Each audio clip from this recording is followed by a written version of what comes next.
Welcome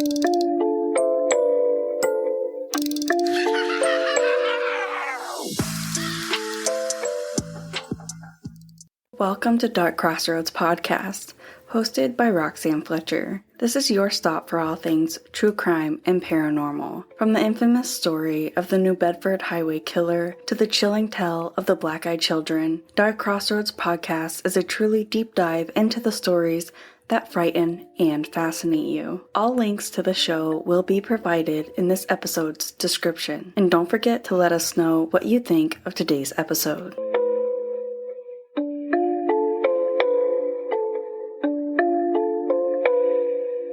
Have you ever heard of phrogging? If you haven't, I'm gonna let you in on a little secret here. I'm covering this episode today because this topic specifically has been requested many times, so I am doing today's story, but I will also be doing more in the future. Phrogging is when somebody lives in your home without you knowing, and even celebrities have been targeted, including George Michael and Pamela Anderson. The word comes from the idea that a phrogger is similar to how a frog jumps around from place to place. Victims often feel as though someone is watching them sleep, or they may find things such as their hairbrushes or tools being misplaced around their home, as well as food being left out and crumbs littered across the kitchen. Sometimes these so-called phroggers simply want a warm and dry place to stay, but others do it for the thrill. And phrogging forums and chat rooms have exploded online for tips and recommended locations. If you did not think there was such a thing, there is an expert on phrogging, and her name is Krista Ruther, and she revealed why people become phroggers and why it is on the rise. She stated, "The overarching motive is probably desperation and wanting to be somewhere safe, but I can imagine it being a thrill to some. Last year, a thrilling documentary series titled Phrogging: Hider in My House featured survivors sharing their most skin-crawling and creepy stories."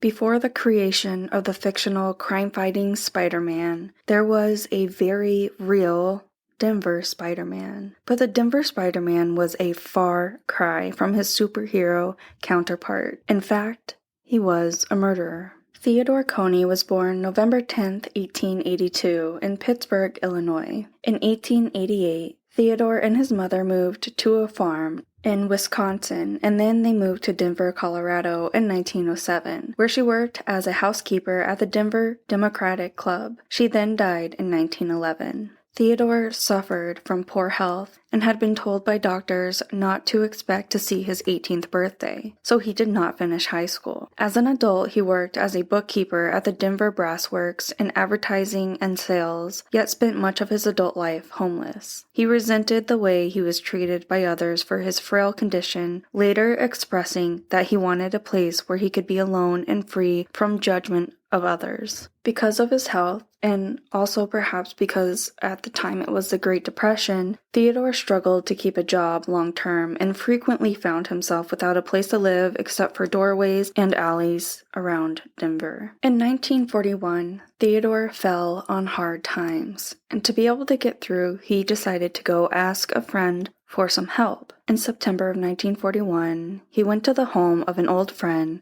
73-year-old Philip Peters. Theodore and Philip had been good friends many years earlier, and Theodore often went to Philip's home in Denver, Colorado to play in a music club. When he arrived, the house was empty. Philip had gone to visit his wife in the hospital, who had suffered a broken hip, much like he had done every single day since the accident. Philip was a retiree of the Denver and Rio Grande Western Railroad and had lived in his home on West Moncrief Place for over 3 decades. He was married to Helen, and their 3 children were now adults, one of whom lived in Grand Junction. Not only was Philip a former railroad employee, he was a husband and father, but was also a musician and member of the Denver Guitar Club, where he and his wife sometimes gave guitar and mandolin lessons. In fact, it was through the Denver Guitar Club that Philip first met the man who would be his murderer. For the 5 weeks leading up to his murder, he had been staying staying in his house alone because his wife was recovering at St. Anthony's Hospital, his neighbors opened their homes to him in the evenings so that he wouldn't have to be alone at dinner time, and so he can enjoy a hot home-cooked meal and leftovers to take for his lunch the next day. Nevertheless, Theodore decided to let himself into the house, and while rummaging through some things, he found a tiny door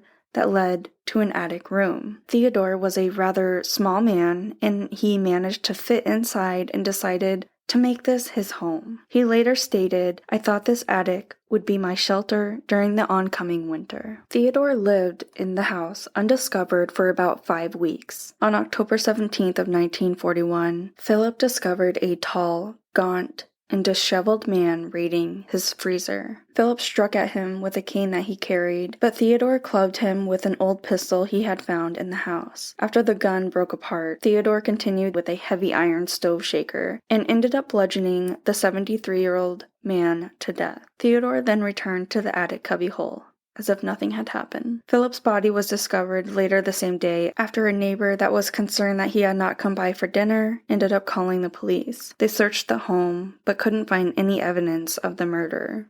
It was as if he had just vanished into thin air. The killer took time to wash his hands and to wipe off the murder instrument, so he could have taken time for the robbery, stated Detective Captain at the time. The elderly man had no enemies, making revenge an unlikely motive as well.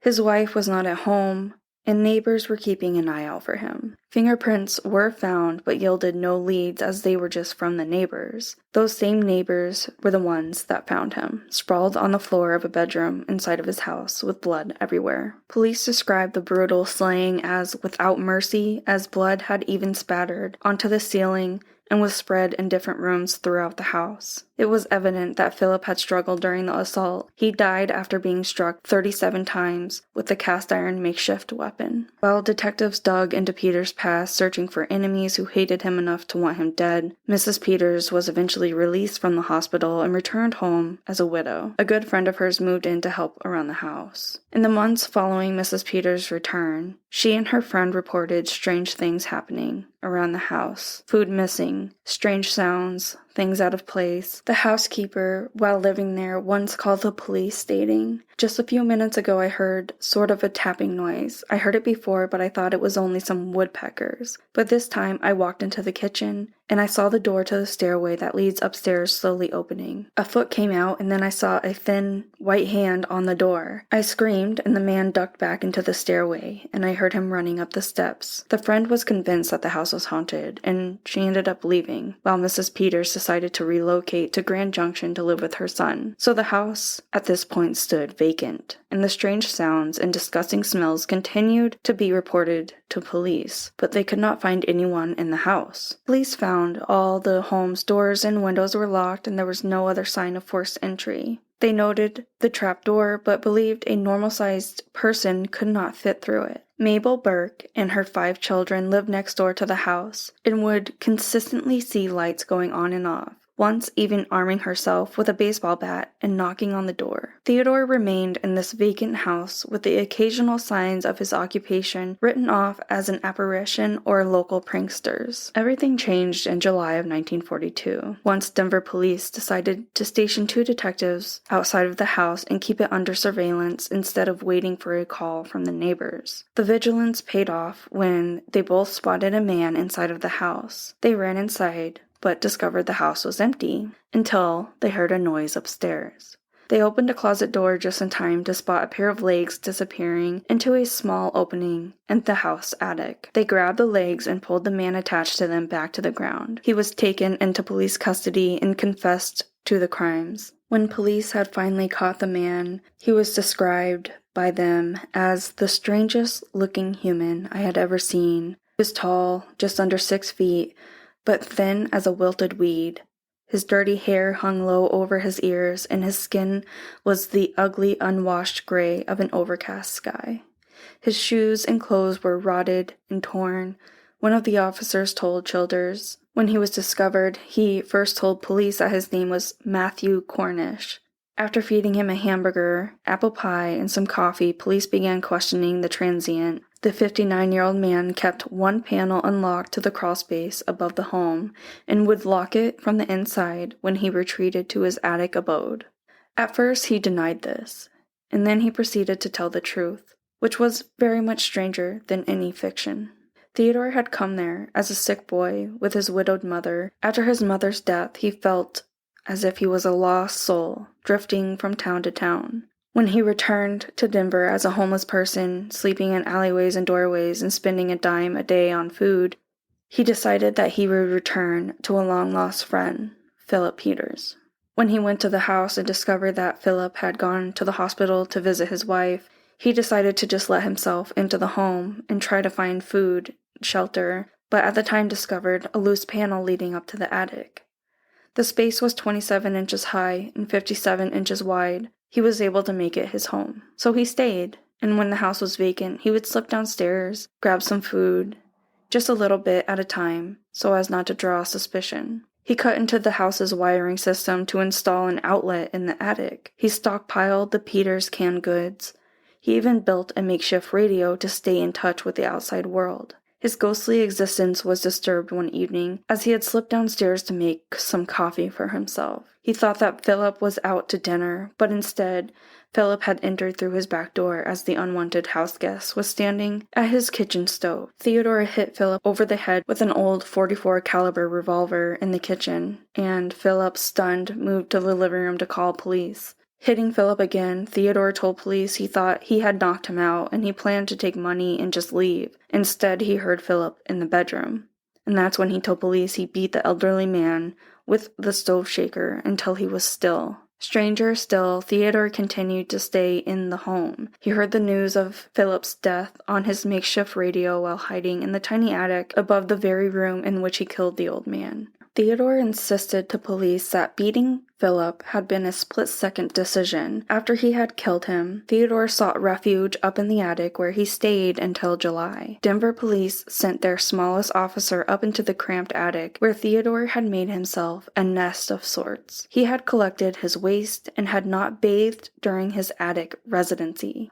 Eventually, police detectives returned to the home to see Theodore's habitat. Local newspapers dubbed him the sneaky Spider-Man of Denver, after police detective Fred Zarnow remarked, "A man would have to be a spider to stand it long up there." On Halloween of 1942, a jury took just 90 minutes to convict Theodore guilty of murder, and he was given life in prison instead of the gas chamber. Upon his sentencing, Theodore was quoted to say, "Now I feel safe. I'll have a better home than I have had in years." He was imprisoned in Canyon City until his death in 1967. Philip Peter was described as being kind, steady, and well-respected by everybody around him. While in prison, Theodore became a model prisoner. He took up a job in the prison electric shop, and his life behind bars was likely much more preferable to his life in the cramped attic.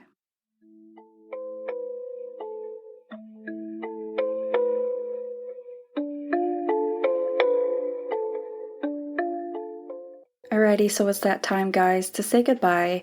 But before I do so, I just want to send a thank you to all of my listeners for your continued love and support and for sending in cases that you want covered and stories that you want read on the podcast. We truly accept all stories, including scary, paranormal, and funny. Any cases you want covered or stories that you want read on the podcast, just please send them in to darkcrossroadspodcast@gmail.com. Thank you for hanging out again today, and if you want any more information about the podcast or cases and stories that we cover, then head on over to the website at www.darkcrossroadspodcast.com. There you can find all of the information about the podcast, a link to our merch, and also our blog covering all of the cases that we cover. You can also find us on all social media platforms. Don't forget to like, share, rate, review, subscribe wherever you're listening to us. You can subscribe to the podcast for bonus information. There is a link in all episodes in the notes that will send you to our subscription page, and with that you will get bonus content, discount on future merch,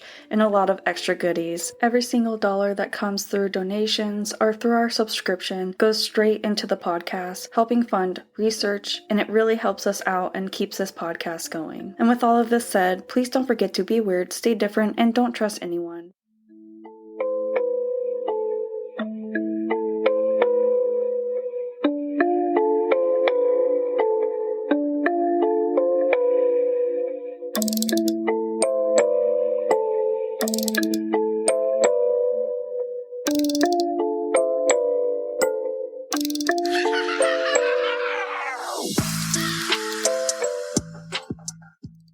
Dark Crossroads Podcast is brought to you by Problem Wildlife. Problem Wildlife serves all of Western Massachusetts and has been humanely protecting your house and your family from unwanted pests for over 20 years. Take back your space with an animal control service that you can trust. They are family-owned, fully licensed, and are knowledgeable and dependable. To find out more about their service, simply visit their website at www.problemwildliferemoval.com, and their information will be included in our show notes. The Curiosity Box delivers the cerebral fascination of Vsauce right to your door through engaging science toys, surprising puzzles, and books that expand our understanding of the universe. The creators worked together to create, design, and handpick each illuminating item in the Curiosity Box, including constructive kits, brain games, and imaginative custom t-shirts. Every quarterly delivery will turn your home into a laboratory of wonder. If you have always been curious about the world around you, then subscribe to the Curiosity Box and have access to the most popular science education network on YouTube, as it energizes a community of Earth's most inquisitive minds with videos spanning science, math, and the human experience. And now all of that passion is in a box pulled off the screen and put in your hands. You can also receive monthly courses spanning popular academic disciplines to inspire and nurture the next generation of curious thinkers, innovators, and inventors. They are delivering a deeper learning experience through AR, VR, and video lessons on the MEL app. Join the curious community on their journey to explore the world, celebrate the amazing, and support brains for the future of our pale blue dot and beyond.